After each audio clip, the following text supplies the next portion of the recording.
नमस्कार, आप देख रहे हैं दैनिक लाइव B24। मैं हूं जिला संवाददाता वीरेंद्र कुमार। दत्तोपा सांसद चिराग पासवान झाझा के पूर्व विधायक शिवनंदन यादव को माल्यार्पण करने के लिए श्रद्धांजलि देने के लिए आए थे।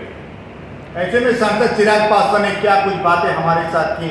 तमाम मुद्दों पर मैंने चर्चा किया। फुट ओवर ब्रिज, तालाब की सफाई, केंद्रीय विद्यालय, तमाम मुद्दों पर उनसे खुलकर बात हुई। देखिएगा हमारी खास मुलाकात सांसद चिराग पासवान के साथ। भी स्वास्थ्य व्यवस्थाएं जम्मू में खास करके वो चरमराई हुई हैं। झाझा में विकास बिल्कुल ठप पड़ा हुआ है सर। देखिए, ये सवाल एक सांसद से जब पूछा जाता है तो सांसद की अपनी सीमाएं होती हैं, और ख़ास तौर पर एक ऐसा सांसद जिसका निरंतरता में विरोध या विरोधाभास राज्य सरकार से होता रहा।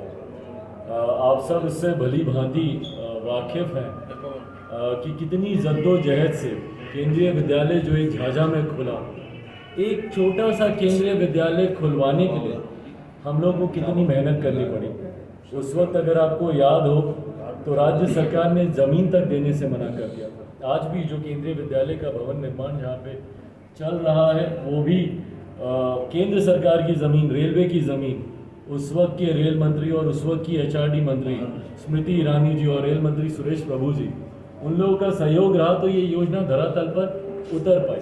रेलवे की कई ऐसी योजनाएं हैं, फुट ओवर ब्रिज को लेकर या रेलवे स्टेशन प्लेटफॉर्म के को बढ़ाने को लेकर, उसके चौड़ीकरण को लेकर कई ऐसी योजनाएं हैं जिस पे निरंतरता में हम लोगों ने कार्य किया, प्रयास किया। कई योजनाएं धरातल पर उतरी हैं, कई योजनाएं अभी भी प्रगति पथ पर हैं। पर हाँ, राज्य सरकार की यकीनन कई ऐसी योजनाएं हैं जिसमें चाह कर भी जिस सहयोग की अपेक्षा की जाती है। दिशा की बैठक में कई बार मैंने स्वास्थ्य की समस्याओं को लेकर और जितने भी जनप्रतिनिधि, यहाँ के जितने प्रमुख साथी, जितने जिला परिषद के सदस्य हों, विभिन्न और जनप्रतिनिधि साथी जो भी उस बैठक में मौजूद हुए, उनसे भी हमेशा उन्होंने भी हमेशा दिशा की बैठक में इन तमाम समस्याओं का जिक्र प्रमुखता से उन्होंने करने का उन्होंने काम किया। पर जो तत्परता विकास के कार्यों को लेकर राज्य सरकार या जिला प्रशासन के द्वारा दिखाई जानी चाहिए, ना सिर्फ स्वास्थ्य को लेकर, प्रधानमंत्री आवास को लेकर, कई बार हम लोगों ने आंकड़े मांगे कि भाई अभी कितना बैकलॉग है जिसको क्लियर किया जाए। इन तमाम चीज़ों में उस तरीके से गति, और बाकी 7 निश्चय योजना के बारे में तो बताने की ज़रूरत ही नहीं है भैया। वो हर बार मैंने इस बात को कहा है कि भ्रष्टाचार की सबसे बड़ी योजना, बिहार का इतिहास जब लिखा जाएगा और इतिहास में जब जांच की जाएगी तो ये खुलासा होगा कि 7 निश्चय बिहार के इतिहास की सबसे बड़ी भ्रष्टाचार की योजनाओं में से है। नली गली की योजना, हर घर नल जल की योजना, कौन नहीं जानता भैया। कितनी जगह हम लोग गए निरीक्षण करने, जहाँ पे पाइपें फटी पड़ी हैं, टैंकियाँ फटी पड़ी हैं, सड़क निर्माण के, नली गली के निर्माण पे सड़कों को खोद कर वैसे का वैसा ही छोड़ा गया हुआ।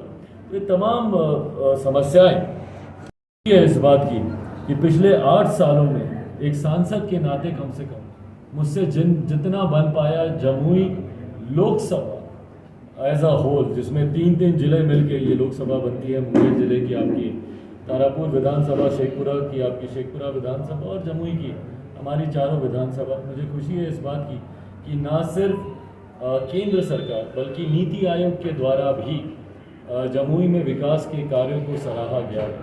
यही कारण है कि पिछली बार जब आंकड़े साझा किए गए थे, जब 99वें पायदान पर जो जमुई था वो आज 9वें पायदान पर वो पहुंचा है।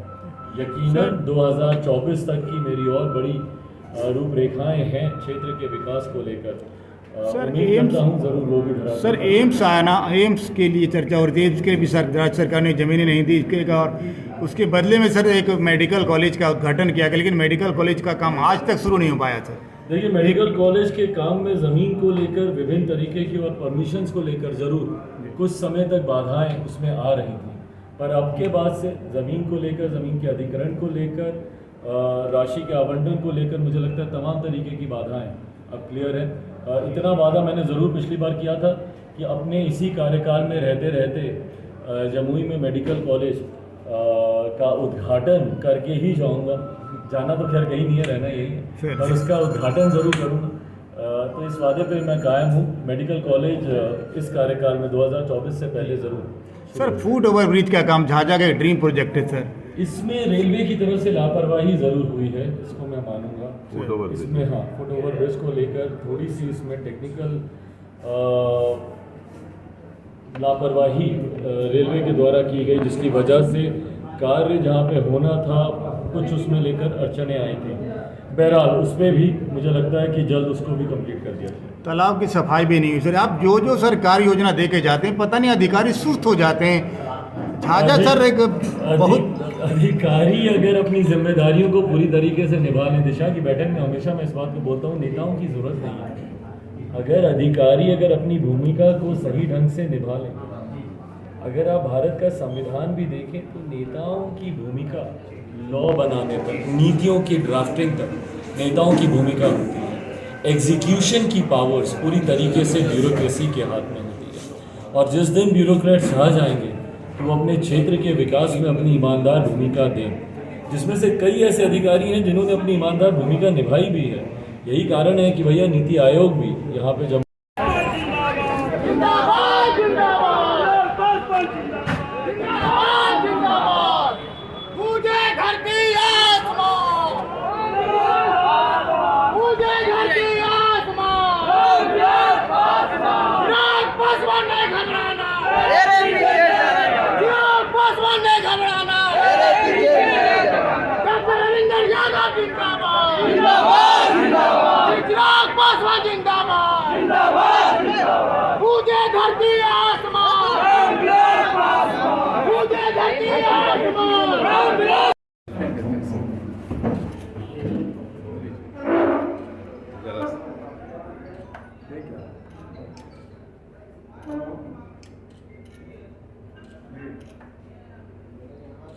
ये देखिए सर, 2005 में ऐतिहासिक 5 मार्च ऐतिहासिक काम करेंगे।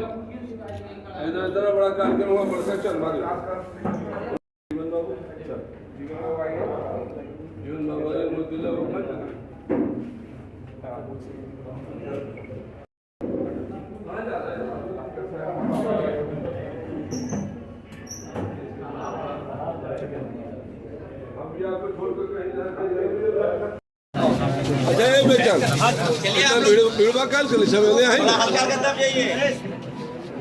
जितना फोटो खींचा ले